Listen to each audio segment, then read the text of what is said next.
Laipni aicināti Latvijas jaukšņu fonda MX Team prezentācijā.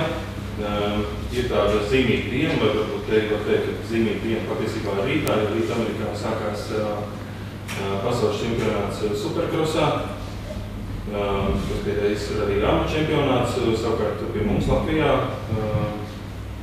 ar 2012. Gada plāniem ir gatava dalīties jaukšņu komanda. Un varbūt pāris fakti, vai galvenais fakts ir tāds, ka jaukšņu komanda ir pirmā pastāvīgā Baltijas vienība, kas piedalās Baltijas pasaules čempionātā. Un šī būs 4. sezona. Ļoti daudz, kas starp sezonā svarīgs ir noticis, un es domāju, ka ir pamats runāt par to, lai nākamgad komanda var pretendēt uz panākumiem. Gribētu no sākuma pajautāt Jānim Kempelim, komandas vadītājiem, ar ko komanda šogad atšķirās no tās komandas, ko mēs zinājām pagājušā gadā?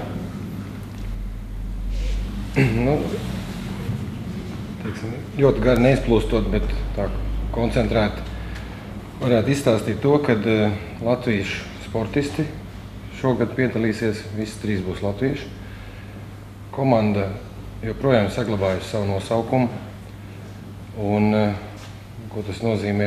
Tas nozīmē to, ka it kā netiek akcentēts neviens atsevišķi, bet kaut kāds geogrāfiskais punkts, kas ir Elkšņi un uzņēmums arī šai vārdā ir.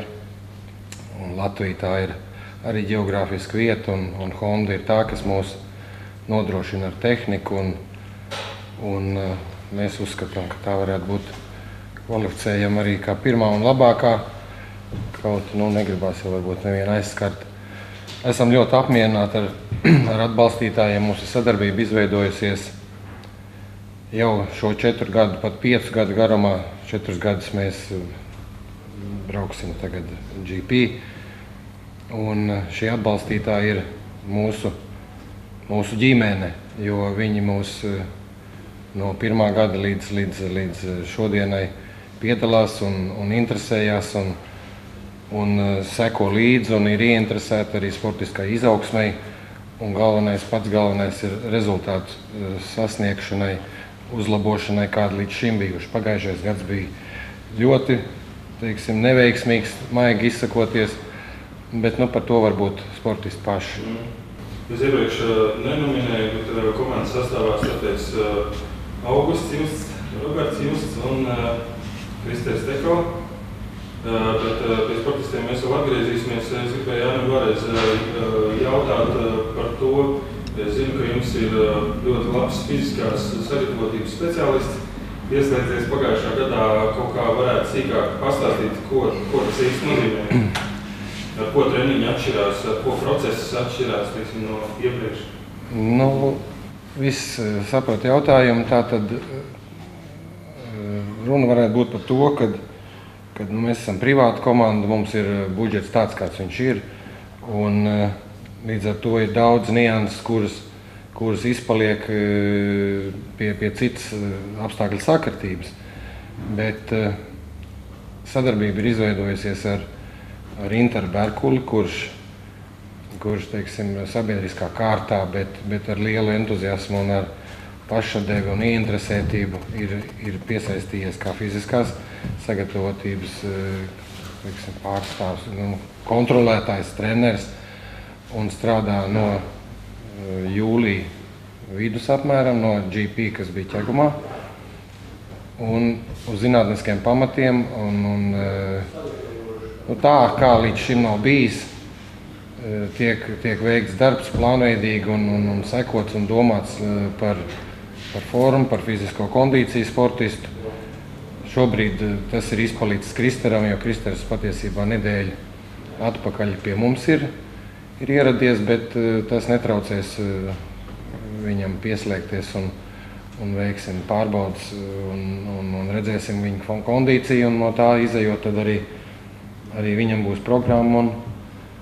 Un tā, rītā puikas jau brauc prom uz Augstkalnu, bet to arī viņi stāstīs. Tūlīt pievērsīsimies sportistiem, bet man pēdējais jautājums komandas vadītājiem. Pasaules čempionāta kontekstā vienmēr tiek daudz runāts par to, ka rūpnīcas komandas ir kaut kā ļoti īpašāk sagatavotas nekā visi pārējie dalībnieki tieši tehnikas ziņā. Kā 2012. gada starts izskatās šajā ziņā, kā jūs paši jūtaties par savas tehnikas gatavību? Es varu nekautrējoties pateikt, ka mūsu komandā ir labākie mehāniķi, kādi ir šitajos platumgrādos iegūstami. Tas ir, ļoti svarīgs faktors. Otrs, kad mums ir sadarbības formas ar Holandē, ar uzņēmumiem, ir iestrādnes, kuras tikai atliks attīstīt uz priekšu.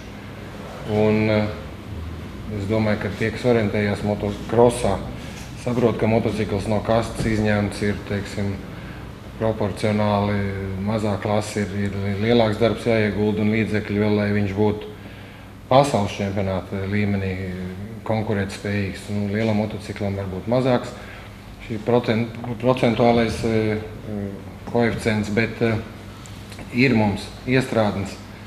Nekas nav jauns, viss ir zināms un katru gadu soli pa solim vēl kaut kādu uzlabojumu atklājās un sekojam Amerikai, Japānai un darām, cenšamies.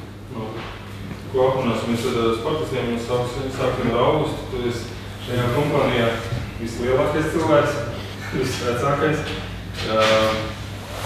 Tev pagājušā sezona bija pirmā MX1 ieskaitē, bet nevar teikt, ka viņi bija veiksmīgi. Kas tur īsti bija par vainām, kas tur pagājušajā sezonā notika?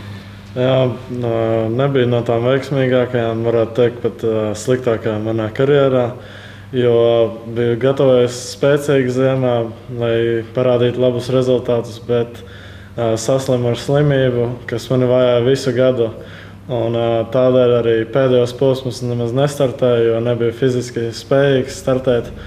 Bet Interam Barkulim palīdzot, esmu ticis uz kājām un turpinu trenēties, lai varētu parādīt šī sezonā to, ko gribēju sasniegt jau pagājušajā.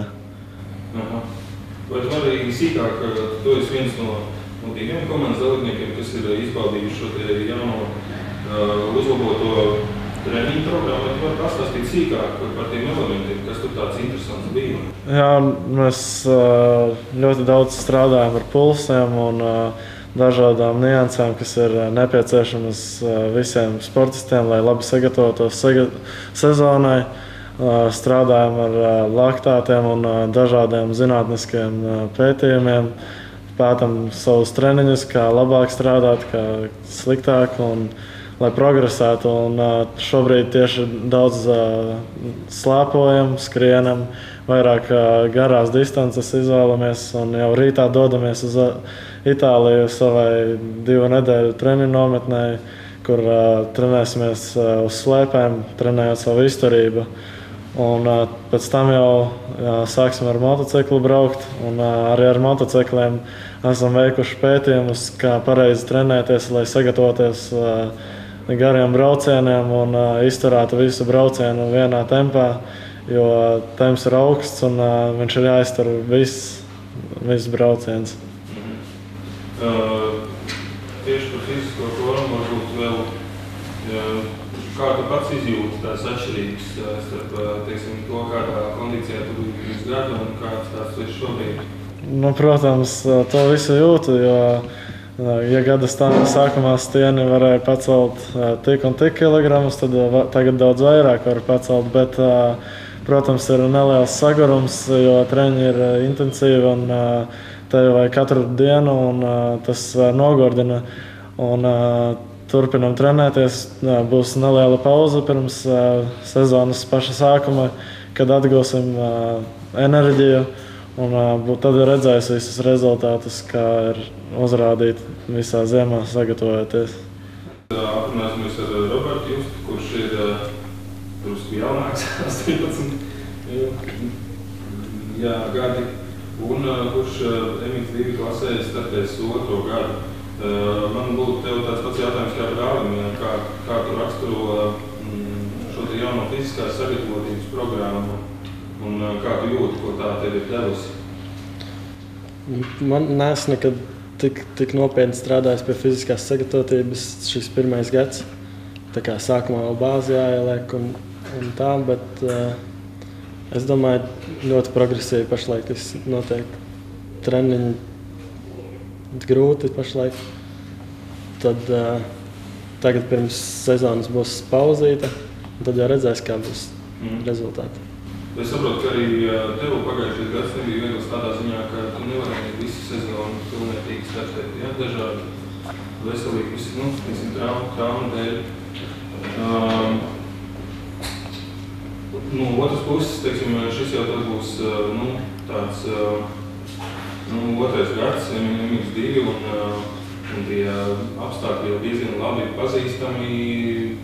Kā tu raksturot savus sportiskos mērķus? Ko tu redzi?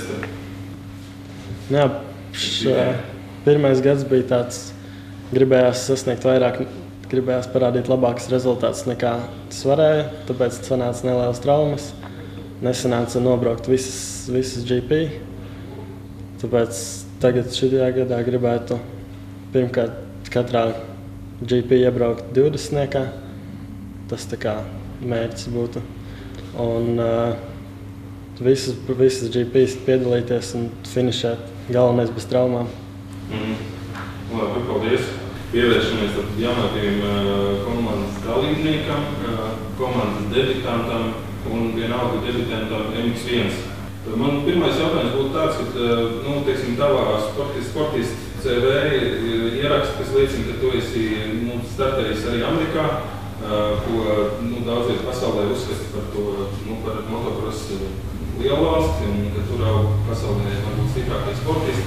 Ja tu salīdzini, teiksim, startus tur un startus šeit, kā tu raksturot atšķirības? Protams, tur līmenis ir daudz augstāks gan trasēm, gan arī braucējiem. Bet tā, es domāju, ka lielāka konkurence ir Eiropas pasaules čempionātā, jo te ir daudz grūtāk izsisties, un tas arī padara to visu tādu. Tu tagad čempionātā esi viens no jaunākajiem, varbūt pats jaunākais sportists. Tev tas tā nemaz nesatrauc, ka tur tās barjeras būs jāstājās ar tiem pieaugušiem zvēriem? Vecums jau nav šķērslis galvenais, lai tev ir fiziskā sagatavotība un iespējas to visu īstenot. Okay. Bet tu arī pastāstīt arī mazliet, ko, teiksim, kādas priekšrocības vai ko tev dos šobrīd dalību tieši Elkšņu komandā. Un, kā tu pats redzi savus sportistos mērķus? Protams, komanda. Tas jau pavisam kas cits. Nekad neesmu startējis pasaules čempionātā zem komandas. Un tas ir kā ģimene. Strādā visi kopā un palīdz īstenot mērķus.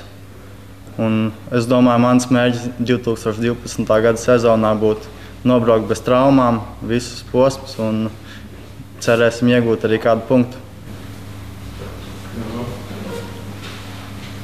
Labi. No pamata jautājumiem tas būtu viss. Paldies. Tagad varam individuāli.